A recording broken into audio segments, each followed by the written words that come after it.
There is a huge scope and opportunity in building back better mountain tourism in the Hindu Kush Himalayan region.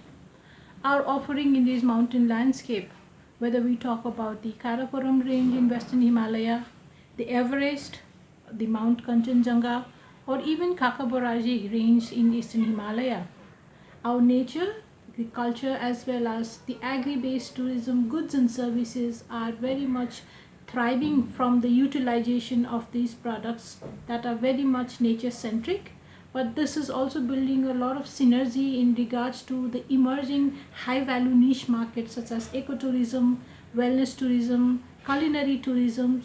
So in a way, the post pandemic world, as well as the world that is full of changing climate scenarios,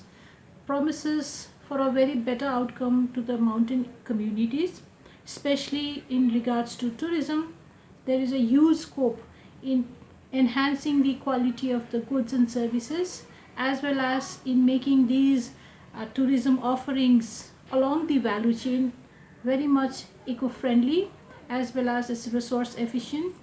and also that it brings inclusive growth among the youths and women. Inclusive growth narrative is extremely important for the mountain communities. As we've all seen, the pandemic has created lots of economic hardships to the mountain communities, particularly those who are working or operating small businesses in the mountain areas, and those frontline workers such as the guides, porters, and so on and so forth. So any effort to build back better tourism has to be very much looked from how we can create or revive those businesses, as well as bring those jobs back, or even to create more jobs, because there's a lot of economic gains to be had from the opportunities that is really emerging from the renewed attention that is being now given to tourism as one of the most important sectors that can really help to bring a growth that is very much environment centric, very much society centric, as well as economically also beneficial. The inclusive growth narrative is extremely important for the mountain communities, because the pandemic has done, if it has done, because the pandemic has created a lot of economic hardships to the mountain communities, particularly small businesses such as homestays, tea shops, or even the frontline workers whose lives and livelihoods were very much dependent on different types of tourism, whether it's hospitality, guiding, portering.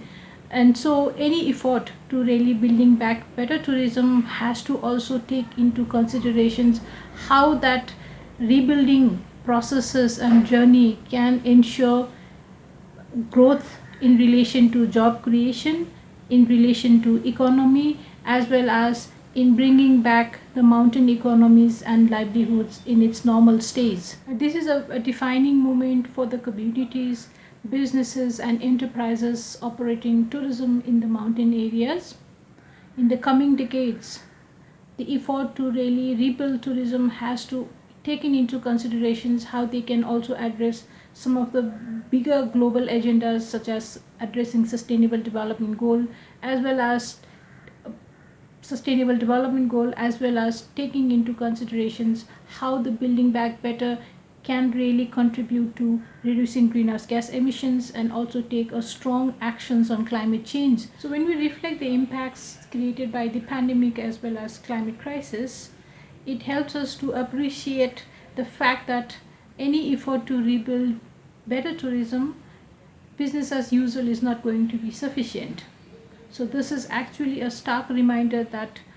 any effort for us to build back better tourism has to be relooked from a perspective of how we can bring innovations. Innovation that is required in the coming decades would be how the business, especially the products and services along the tourism value chain, can really enhance the intangible values and service dimensions that tourism products and resources offer. So long, the established model or methodology,